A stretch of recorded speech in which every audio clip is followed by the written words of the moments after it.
Shalom saudara, kita berjumpa kembali dalam Renungan Harian edisi Senin 14 Februari 2022 dan kita masih di dalam seri memaksimalkan peluang yang paling berbahaya, yaitu seks, kekuasaan, dan juga uang. Minggu lalu kita telah membahas tentang bahaya dan potensi dari uang. Maka hari ini kita akan membahas tentang seks, yaitu intimasi yang kudus. Mari kita berdoa untuk mulai renungan kita. Tuhan berkati kami dengan hikmat, dengan kemampuan untuk memahami rencana Tuhan ketika Tuhan menciptakan sesuatu yang indah dan Engkau karuniakan kepada sebagian dari manusia.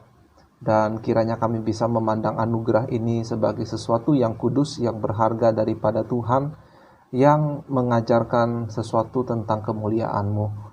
Berikanlah kami hati yang diperbaharui dengan firman Tuhan, sehingga kami bisa melihat apa yang baik, yang Tuhan rencanakan, yang Tuhan ciptakan, yang bukan untuk selama-lamanya, tetapi menjadi bagian dari kehidupan sebagian orang yang menikah. Biarpun kami, mungkin di antara kami yang tidak menikah, belum menikah, kami bisa mendapatkan pelajaran berharga dari firman Tuhan. Dan bagi kami yang menikah, kami mendapatkan pengertian yang lebih dalam dan lebih luas tentang salah satu anugerah Tuhan yang eksklusif di dalam keluarga. Pakai hamba-Mu ini untuk boleh menjelaskannya. Di dalam nama Tuhan Yesus kami berserah. Amin. Nah, setelah berbicara tentang seks, saya mengerti bahwa kata seks itu bisa punya arti yang luas. Misalnya menunjuk pada jenis kelamin tertentu. Misalnya si A adalah laki-laki atau si B adalah perempuan. Dan juga kata ini bisa menunjuk pada aktivitas non-sensual seperti peran ayah atau peran ibu yang berbeda dalam keluarga.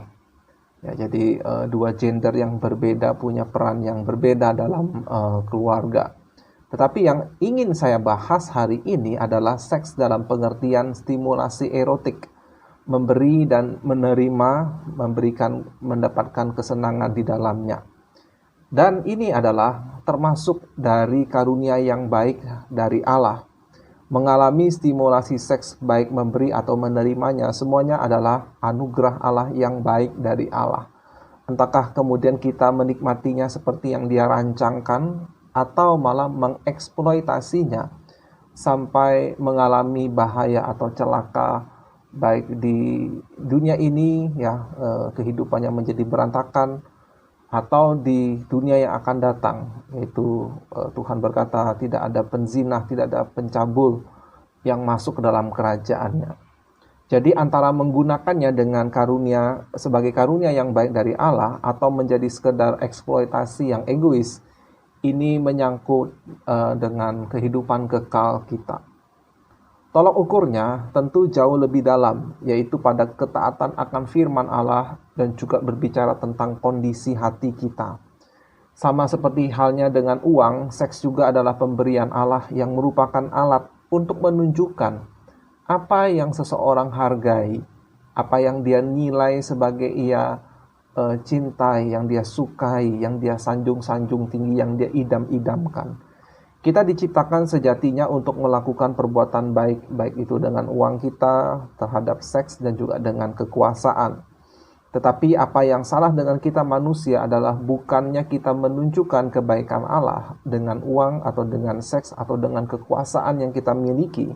Kita menaruh mereka atau salah satunya sebagai yang tertinggi dan mengejarnya begitu rupa. Pada saat setan ingin menghancurkan Adam dan Hawa yang pada waktu itu masih punya relasi yang baik dengan Allah, si setan tidak menawarkan mereka dengan pekerjaan atau tugas, tetapi menawarkan kegembiraan atau kenikmatan. Kemudian mereka melihat buah yang Allah larang untuk mereka makan sebagai baik untuk dimakan dan sedap kelihatannya. Lagi pula pohon itu menarik hati karena memberi pengertian. Jadi mereka makan. Jadi hancurnya kebahagiaan mereka adalah apa yang dipandang baik, sedap, dan menarik hati. Dan trik iblis adalah membuat buah nampak lebih menarik daripada Allah. Itulah triknya. Dan dia berhasil. Dan sekarang dia memakai uang, seks, dan kekuasaan untuk membuat manusia merasa itu baik, sedap, dan menarik hati, lebih menarik daripada Allah. Dan setan berhasil menjatuhkan banyak orang. Nah, sebenarnya kalau kita mengerti dengan benar, berarti kesenangan seksual itu tidak boleh sebagai pengganti dari kebahagiaan di dalam Allah. Dan inilah kaitan antara seks dengan pohon terlarang di Taman Eden, maksudnya kesamaannya. Allah seharusnya dihargai melampaui segala sesuatu, baik itu buah yang terlarang, termasuk juga seks. Kenikmatan dan kebahagiaan dari hubungan seksual yang Allah rancang bagi pernikahan adalah kesenangan yang Allah sendiri ciptakan dan rancangkan. Semua berasal daripadanya. Dan mereka menunjukkan sesuatu tentang Allah. Ya, karena Allah adalah Allah yang menciptakan, yang mengetahui dan merancang kenikmatan. Dan di saat kita menikmati kenikmatan apapun, kita sebenarnya mencicipi sesuatu dari Allah yang menceritakan tentang Allah. Dan karena Allah adalah pencipta kenikmatan seksual, Ia lebih besar daripada hal itu. Jadi Allah tidak pernah bermaksud menjadikan kesenangan seksual sebagai pengganti dirinya. Ia bermaksud agar manusia melihat dan menghargai sesuatu melalui pengalaman tersebut. Jadi bila seseorang menjadi kecanduan seksual, penyimpangan, itu disebabkan ada sesuatu dalam hatinya yang membuat dia memandang ciptaan, yaitu seksual, sebagai lebih tinggi, lebih nikmat daripada Allah. Sama seperti Adam dan Hawa memperlakukan buah yang Allah larang di Taman Eden. Mereka memperlakukan buah itu sebagai lebih nikmat, lebih dirindukan ketimbang Allah. Kebenaran ini nampak jelas dalam surat Roma pasal 1. Mari kita membaca ayat 21 hingga 23, demikian bunyi firman Tuhan. Sebab sekalipun mereka mengenal Allah, mereka tidak memuliakan Dia. Mereka ini maksudnya manusia yang tidak percaya kepada Tuhan. Mereka tidak memuliakan Dia sebagai Allah atau mengucap syukur kepadanya. Sebaliknya pikiran mereka menjadi sia-sia dan hati mereka yang bodoh menjadi gelap. Mereka berbuat seolah-olah mereka penuh hikmat, tetapi mereka telah menjadi bodoh. Mereka menggantikan kemuliaan Allah yang tidak fana dengan gambaran yang mirip dengan manusia yang fana, burung-burung, binatang-binatang yang berkaki 4, atau binatang-binatang yang menjalar. Kalau saudara perhatikan, memang kata terang tidak dipakai dalam 3 ayat ini. Tetapi kata gelap dipakai. Hati mereka yang bodoh menjadi gelap, itu kata firman Tuhan. Tetapi Paulus tidak mengkontraskan hati yang gelap dengan hati yang terang. Paulus mengkontraskannya dengan kemuliaan, yaitu terang dan kegemilangan, keindahan Allah yang sempurna. Ayat 21, mereka tidak memuliakan Dia sebagai Allah. Sebaliknya mereka menggantikan kemuliaan Allah yang tidak fana dengan gambaran. Ayat 23. Ya, artinya Allah itu diganti dengan ciptaannya sebagai sesuatu yang lebih berharga. Jadi dalam diri setiap orang sebenarnya ada pengenalan akan Allah. Ayat 21.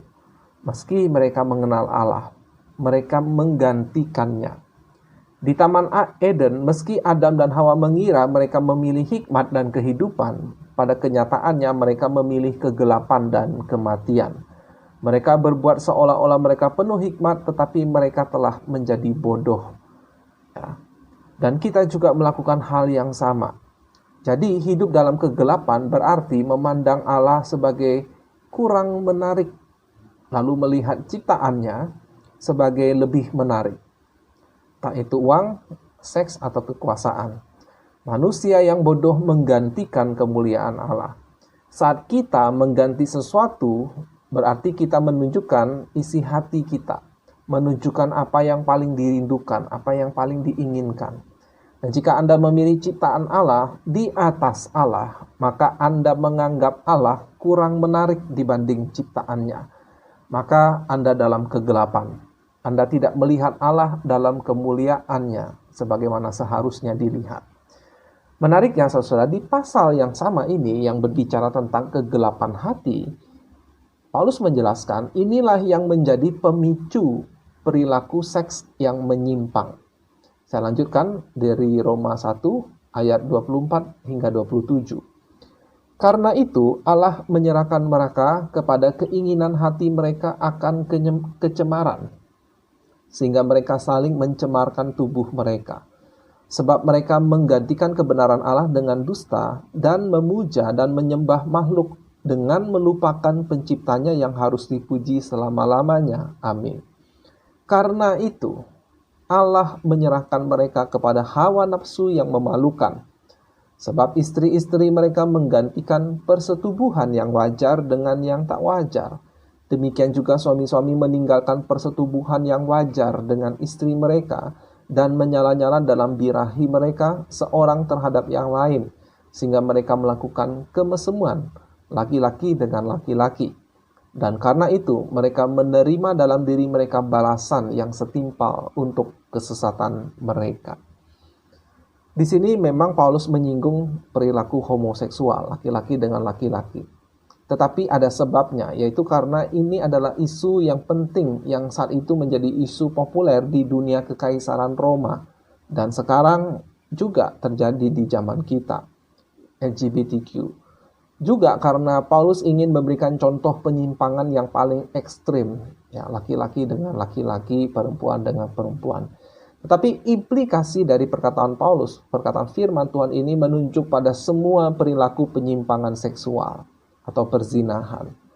Ayat 24 dikatakan, karena itu Allah menyerahkan. Karena apa? Karena mereka menggantikan kemuliaan Allah dengan kemuliaan ciptaan. Karena itu Allah menyerahkan mereka pada keinginan hati mereka akan kecemaran. Ya, kebenaran ini bahkan diulangi di ayat 25. Sebab mereka menggantikan kebenaran Allah dengan dusta dan memuja dan menyembah makhluk, itu ciptaan, dengan melupakan penciptanya yang harus dipuji selama-lamanya.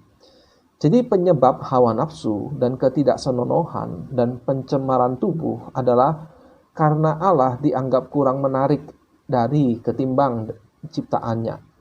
Dosa seksual tumbuh subur di tanah kegelapan, kebutaan, ketidaktahuan akan kebenaran dan keindahan Allah, yang adalah sumber dari segala kemuliaan. 1 Tesalonika 4 ayat 3 hingga 5, karena inilah kehendak Allah pengudusanmu, yaitu supaya kamu menjauhi percabulan. Jadi diucapkan pertama kali, supaya kamu masing-masing mengambil seorang perempuan menjadi istrimu sendiri dan hidup dalam pengudusan dan penghormatan, bukan di dalam keinginan hawa nafsu seperti yang dibuat oleh orang-orang yang tidak mengenal Allah. Nah, kemudian saudara, dosa seksual adalah dosa yang khusus, yang berbeda dari jenis-jenis dosa yang lain. Tidak semua dosa dan tidak semua dosa sama, dan tidak seperti dosa yang lain, dosa percabulan punya tempat arti yang lebih besar.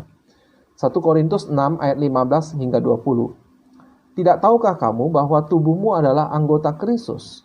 Akan kuambilkah anggota Kristus untuk menyerahkannya kepada percabulan?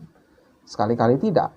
Atau tidak tahukah kamu bahwa siapa yang mengikat dirinya dengan perempuan cabul menjadi satu tubuh dengan dia? Sebab demikianlah kata Nats, keduanya akan menjadi satu daging, yaitu lewat persetubuhan, lewat hubungan seksual. Tetapi siapa yang mengikatkan dirinya kepada Tuhan menjadi satu roh dengan dia.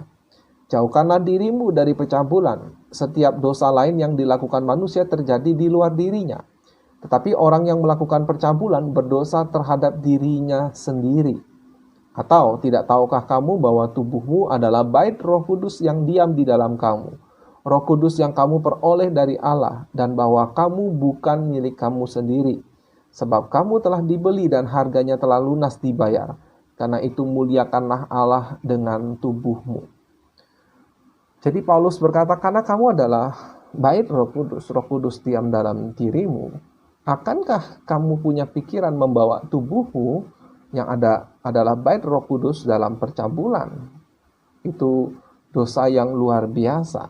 Dan ini sebetulnya isu yang luas sekali, saudara, melibatkan banyak doktrin.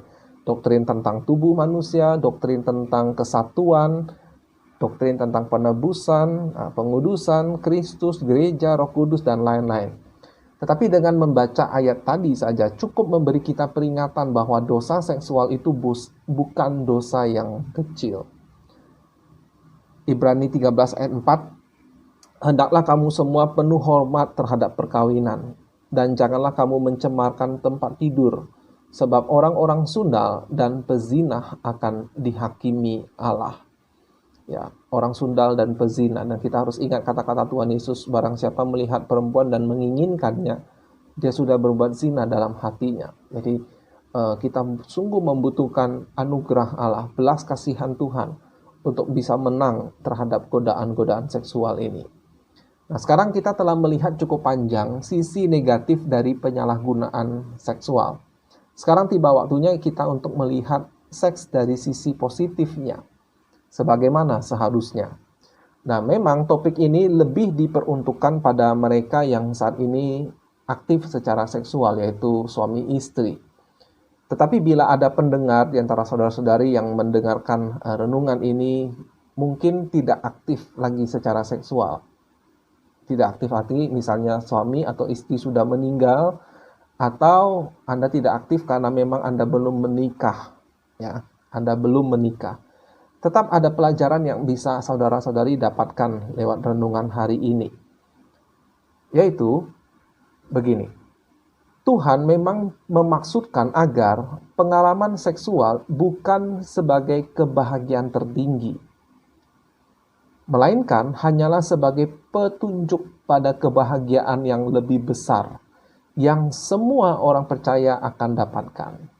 Saya ulangi, Allah memang bermaksud agar pengalaman seksual bukan sebagai kebahagiaan tertinggi, melainkan hanyalah sebagai petunjuk pada kebahagiaan yang lebih besar, yang semua orang percaya akan dapatkan pada akhirnya.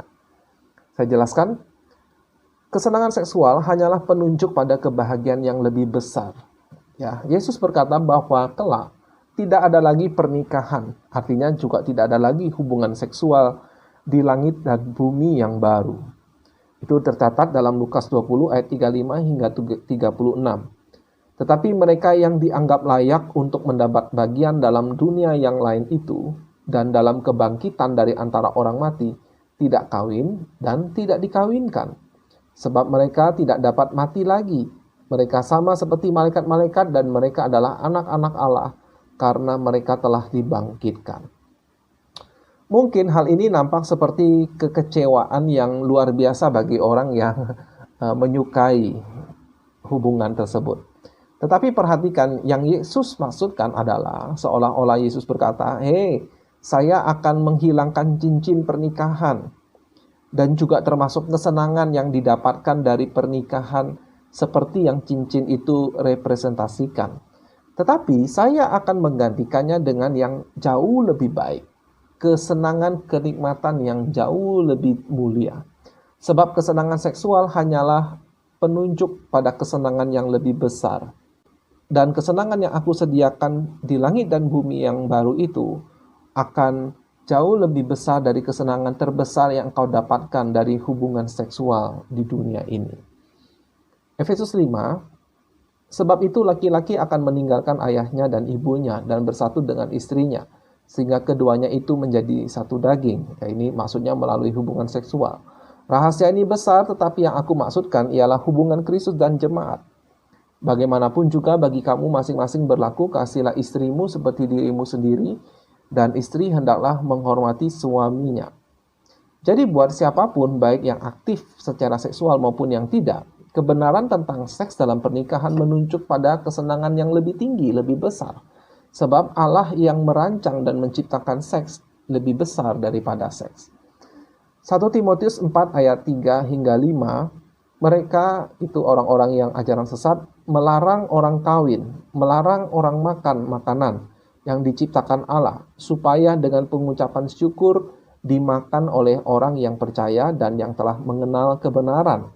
Karena semua yang diciptakan Allah itu baik, dan suatu pun tidak ada yang haram jika diterima dengan ucapan syukur.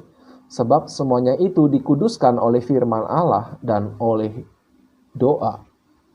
Dunia yang gelap ini telah mengubah kesenangan yang kudus menjadi sebuah permainan yang murahan, dan banyak orang Kristen tergoda dan kemudian menganggap bahwa seks sudah begitu rusak sehingga sebaiknya orang Kristen tidak usah berbuat apa-apa padanya selain hanya untuk menghasilkan keturunan. Tetapi Paulus mengatakan hal sebaliknya.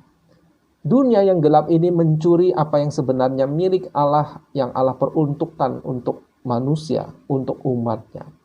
Bahkan Alkitab tidak malu-malu memakai bahasa-bahasa yang mungkin terdengar vulgar, tetapi sebenarnya tidak, melainkan menunjukkan atau mengajarkan apa yang seharusnya dari ciptaan Allah itu, termasuk dalam hal seksual. Misalnya saudara, Amsal 5 ayat 18 hingga 22. Dan kita tahu Amsal ini dikumpulkan, dikompilasi, diperuntukkan untuk orang-orang muda, ya, agar mereka menimba ilmu, menambah pengetahuan di dalam hidup yang dituntun oleh hikmat dari Allah. Kalimat-kalimatnya seperti ini, diberkatilah kiranya sendangmu, bersukacitalah dengan istri masa mudamu, rusa yang manis, kijang yang jelita. Biarlah buah dadanya selalu memuaskan engkau, dan engkau senantiasa birahi karena cintanya. Hai anakku, mengapa engkau birahi akan perempuan jalang dan mendekap dada perempuan asing? Karena segala jalan orang terbuka di depan mata Tuhan, dan segala langkah orang diawasinya. Orang fasik tertangkap dalam kejahatannya, dan terjerat dalam tali dosanya sendiri. Jadi kita melihat bagaimana ini contoh kitab Amsal mengajarkan secara vulgar, yang mungkin terdengar vulgar, tetapi secara terang-terangan bagaimana seharusnya. Justru saudara, bila kita tidak pernah mengajarkan, kita tidak pernah diajarkan kebenarannya, justru kemungkinan munculnya perilaku menyimpang menjadi lebih besar. Ya. Karena tidak pernah diajarkan, tetapi ada real, orang ingin tahu, lalu coba-coba, lalu akhirnya malah terjerat dalam dosa. Sebagai ilustrasi, saudara, seorang dari India mengomentari keadaan negerinya. Dia berkata seperti ini, di negeri kamu adalah tabu untuk membicarakan seks secara terbuka di tempat umum. Tetapi kenyataannya, negara kami adalah pengakses konten pornografi ketiga terbesar di dunia. Jadi ini sebuah contoh bagaimana kalau kita justru menganggap tabu dan tidak pernah membicarakan, tidak pernah mengajarkan yang seharusnya, malah penyimpangan perilaku seksual itu menjadi lebih mungkin terjadi.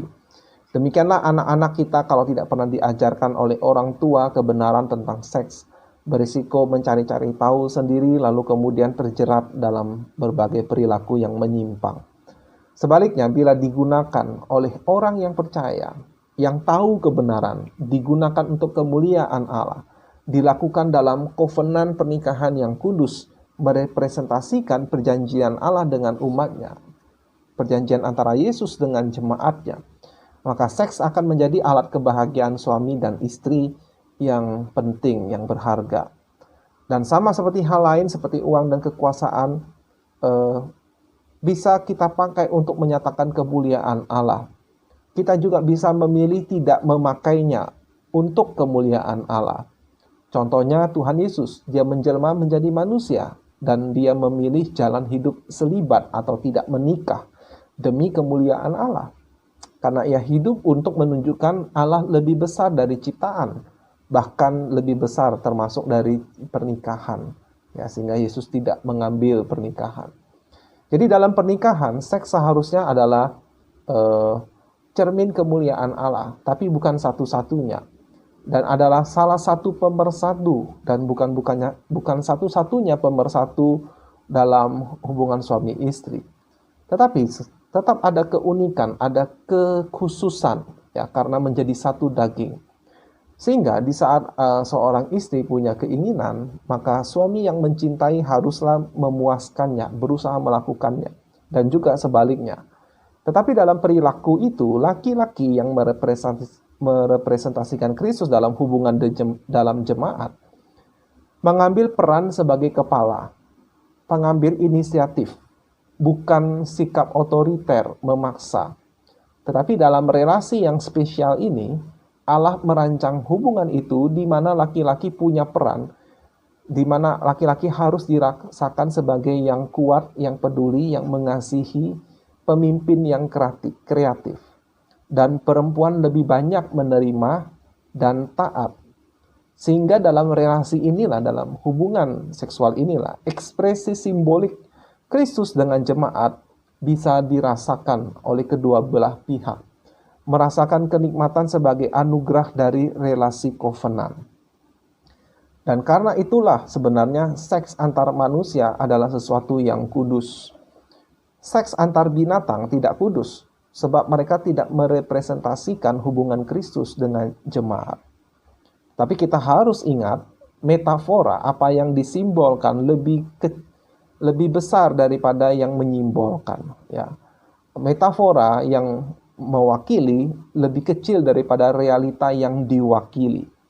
Jadi meskipun pernikahan, hubungan seks itu bernilai tinggi, sesuatu yang kudus, tetapi akan ada masa di mana tidak ada lagi pernikahan, tidak ada lagi hubungan seksual.